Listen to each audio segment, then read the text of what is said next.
புதுச்சேரியில் பிரசித்தி பெற்ற மணக்குள விநாயகர் ஆலயத்தில் பக்தர்களுக்கு விநியோகம் செய்யப்படும் பிரசாதங்கள் தற்பொழுது தரமற்று சுவையில்லாமல் இருப்பதாக பக்தர்கள் புகார் எழுப்பியுள்ளனர். புதுவையில் பிரசித்தி பெற்ற மணக்குள விநாயகர் ஆலயம் உள்ளது.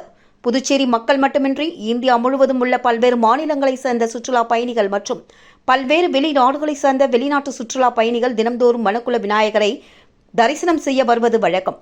புதுச்சேரி சுற்றுலா தலங்களில் முதன்மையான இந்த ஆலயத்தில் வெண்பொங்கல் மற்றும் சர்க்கரை பொங்கல் உட்பட பிரசாதங்கள் மிகவும் நேர்த்தியாகவும் சுவையுடனும் தரமானதாகவும் வழங்கப்பட்டு வந்த நிலையில் தற்பொழுது வழங்கப்படும் பிரசாதங்கள் அனைத்தும் தரம் இல்லாமல் எந்தவித சுவையும் இன்றி உண்பதற்கு தயங்கும் நிலையில் தயார் செய்யப்பட்டு பக்தர்களுக்கு வழங்கப்பட்டு வருகிறது.